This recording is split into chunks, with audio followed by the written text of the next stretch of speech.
오늘 저는 하나님의 선교라는 제목으로 말씀 나누겠습니다. 목사님, 하나님의 선교는 무엇입니까? 첫 번째, 하나님의 부르심입니다. 오늘 하나님이 한 사람을 부릅니다. 요나야, 요나야, 저 니느웨에 가봐라. 수없이 많은 사람들, 심지어 가축들까지 저렇게 방황하며 유린당하고 있다. 내가 저들을 구원하기 원하고 저들이 행하는 악행을 요나야, 네가 가서 좀 꾸짖어라 그랬습니다. 그런데 요나의 마음속에는 우리 민족을 힘들게 한 저 니느웨에 가서 복음을 전할 생각이 하나도 없었습니다. 그래서 그는 다시스로 가는 배를 타기 위해서 도망갑니다. 배를 타고 가다가 풍랑을 만납니다. 태풍이 몰아쳤습니다. 사람들이 제비를 뽑아서 도대체 누구 때문인가 했더니 딱 요나가 걸렸습니다.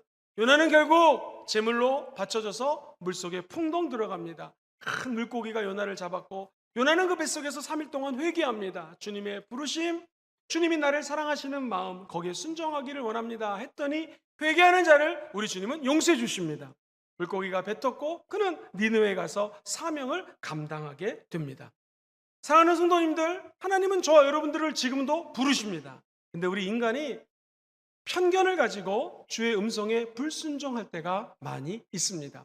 하나님의 사람 모세에게 주님 말씀하십니다. 가시나무 떨기 위해서 성령님이 임재하십니다. 불꽃으로 임재하십니다. 그리고 모세야, 저 애굽에 있는 백성들이 저렇게 애끓게 기도하는 소리가 내 귀에 들린다. 너 가서 저들을 해방시켜라, 자유케 하라 했더니 모세가 얘기합니다. 제가 왕자로 자랐을 때는 여러 가지 이유가 있지만 4개 국어, 5개 국어 했지만 지금 저는 광야에 와서 40년 동안 언어를 할 줄 모릅니다. 혀가 뻣뻣합니다. 말이 어눌합니다. 보낼 사람을 보내소서라고 얘기합니다. 자신의 가치관과 하나님의 부르심이 대립이 되는 것입니다. 하나님 말씀하십니다. 누가 사람을 지었느냐? 누가 입을 지었니? 누가 말 못하는 사람, 듣지 못하는 사람, 눈먼 자를 눈뜨게 하고 완벽하게 할 수 있는 사람이 누구냐? 그것이 야훼가 아니냐? 그렇습니다. 그리고 우리 주님 말씀하십니다. 이제 가라. 내가 너의 입과 함께 있어서 말 못하는 거 걱정하지 말아라. 뭐를 가르쳐 준다고요? 할 말을 가르치리라. 그런데도 모세는 그 다음에 뭐라고 얘기하냐면 오 주여, 보낼 만한 자를 보내소서. 저는 갈 사람이 아니라는 것입니다. 사랑하는 성도님들, 이게 요나의 얘기, 모세의 얘기뿐만이 아닙니다. 저와 여러분들의 얘기라는 것이죠. 성경은 얘기합니다. 너의 생각이 있고 하나님의 생각이 있는데 이렇게 말씀하십니다.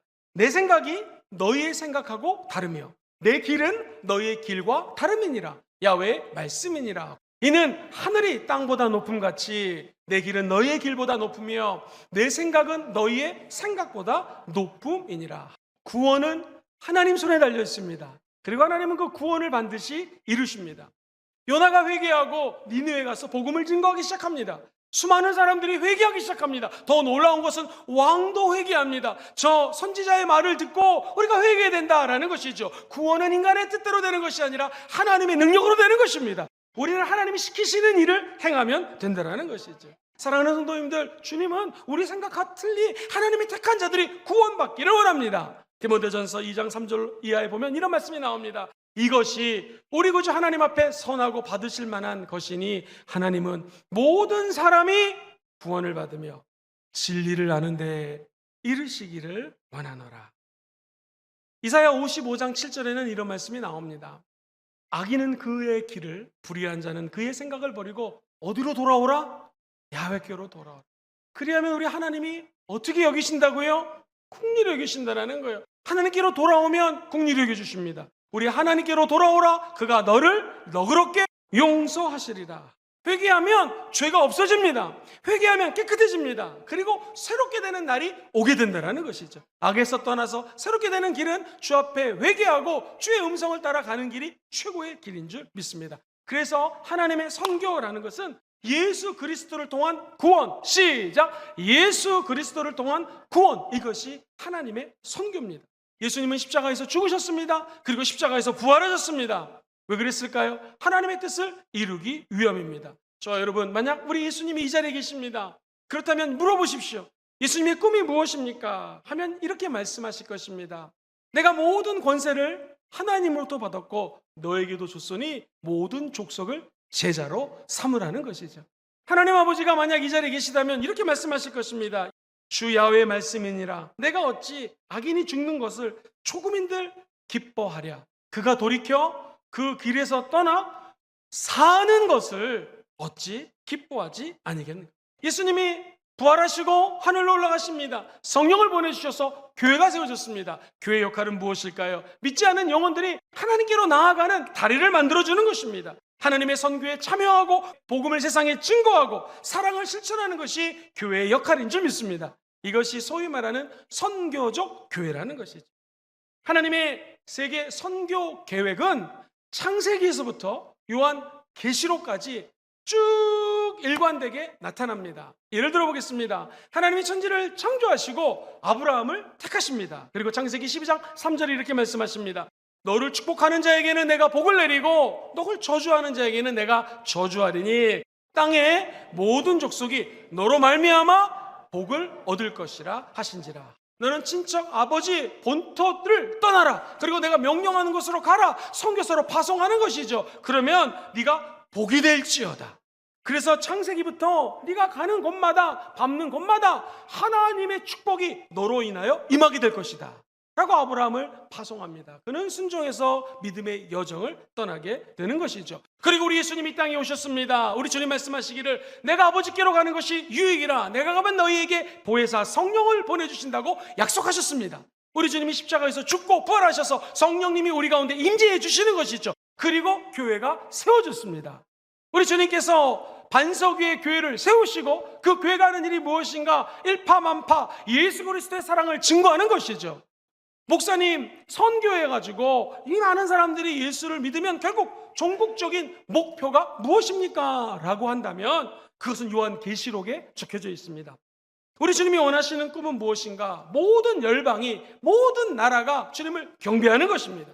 요한계시록 7장 9절로 10절 말씀. 이 일 후에 내가 보니 각 나라와 족속과 백석과 방언에서 아무도 능히 셀 수 없는 큰 무리가 나와 흰 옷을 입고 손에 종려가지를 들고 보좌 앞과 어린 양 앞에 서서 큰 소리로 외쳐 이르되 구원하심이 보좌에 앉으신 우리 하나님과 어린 양에게 있도다 하니. 주님은 사람을 부르셨습니다. 그리고 복이다라고 말씀하십니다. 그리고 그 복됨을 증거하라고 말씀하십니다. 예수님도 내가 죽고 부활하여 성령을 보내줌으로 말미암아 성령의 사람들이 수많은 영혼들에게 복을 나눠주라고 말씀하십니다. 하나님의 선교 계획은 창세기부터 계시록까지 예배자로 세우는 것이 하나님의 뜻인 줄 믿습니다. 목사님, 그럼 우리는 하나님의 계획을 어떻게 이루어드릴 수 있을까요? 두 가지입니다. 먼저 하나님의 자비와 긍휼을 배워야 합니다. 요나는 하나님의 자비를 이해하지 못했습니다. 어찌 저런 우리 민족을 괴롭히는 자들에게 은혜를 주십니까? 그러나 하나님은 모든 사람들에게 자비를 베풀었습니다. 성경은 이야기합니다. 요나서 오늘 본문에 보니 이런 말씀이 나와요. 네가 수고도 아니했고 재배도 아니했고 하룻밤에 났다가 하룻밤에 말라버린 이 박농쿨을 그렇게 아꼈거늘 하물며 이 큰 성읍 니느웨에는 저울을 분별하지 못하는 자가 12만 명이에요. 가축도 많이 있나니 내가 어찌 아끼지 아니하겠는가. 좌우를 분명하지 못한다는 것은 내가 왜 살며 어디에서 왔고 어디로 가는지 모르는 사람들이 있다는 것입니다. 하나님을 알지 못하는 자를 따라가지 말고 하나님을 아는 길을 따라가라는 하나님의 안타까운 사랑의 메시지가 담겨져 있는 것입니다. 우리 주님은 죄를 미워하십니다. 죄짓지 않기를 주의 이름으로 축원드립니다. 그러나 우리 주님은 죄인을 사랑하십니다. 그래서 저를 포함해서 여기 있는 모든 분들이 죄인이었는데 죄인을 사랑하신 하나님 때문에 이 자리에 모여 예배드리는 줄 믿습니다. 선교는 나를 사랑하시고 나를 용서하신 하나님의 은혜에 감사하여 그 사랑을 증거하는 것이 바로 선교라는 것이죠. 하나님은 니느웨 사람들에 대한 자비를 설명합니다. 사랑을 설명합니다. 그리고 그들의 회개를 보시고 구원해 주시는 것이죠. 두 번째로 하나님이 원하시는 것은 지속적으로 기도하기를 원하십니다. 하나님의 선교는 성령님과 동행할 때 이루어지는 것이죠. 인류의 역사를 구속사적인 관점에서 볼 수 있습니다. 예수님을 통해서 구원받고 천국 가는 관점으로 보면 태초에 하나님이 천지를 창조하셨습니다. 그리고 사람들을 불러내십니다. 그들에게 사명을 주십니다. 하나님은 심지어 우리 예수님이 이 땅에 오셔서 처절한 고통 가운데 엘리 라마 사박다니 나의 하나님 어찌하여 나를 버리시니까 눈물 가운데 기도시키십니다. 왜? 저와 여러분들을 사랑하기 위해서, 저와 여러분들에게 하나님의 생명을 공급하기 위해서 우리 예수님이 죽으셨습니다. 그렇다면 우리 인생의 참된 역사는 어떻게 시작될까요? 내가 죽고 예수가 살면 드디어 선교의 역사가 시작되는 것입니다. 내가 나를 어떻게 죽입니까? 기도 외에는 방법이 없는 것이죠. 하나님 아버지, 내가 예수와 함께 죽게 도와주시고 나를 통하여 예수의 부활이 나타나게 도와주시옵소서. 그때 선교가 시작되는 것입니다. 우리가 이 땅에 살면서 하나님께 할 수 있는 것은 하나님의 선교 이전에 주님 앞에 기도하는 것입니다. 흔히들 아프리카, 멕시코 이런 데 가서 선교하는 거 선교라고 그래요. 그런데 진짜 선교는 다음 세대를 향한 하나님의 마음을 전달하는 것이 바로 선교입니다. 이제 다음 세대가 선교지가 되었습니다. 우리가 어떻게 그들을 복음화시킬 수 있을 것인가요? 기도 외에는 방법이 없다라는 것이죠. 그리고 기도하고 성령의 음성을 듣고 하나둘 하나님의 계획을 따라갈 때 하나님의 역사가 나타나게 될 줄 믿습니다.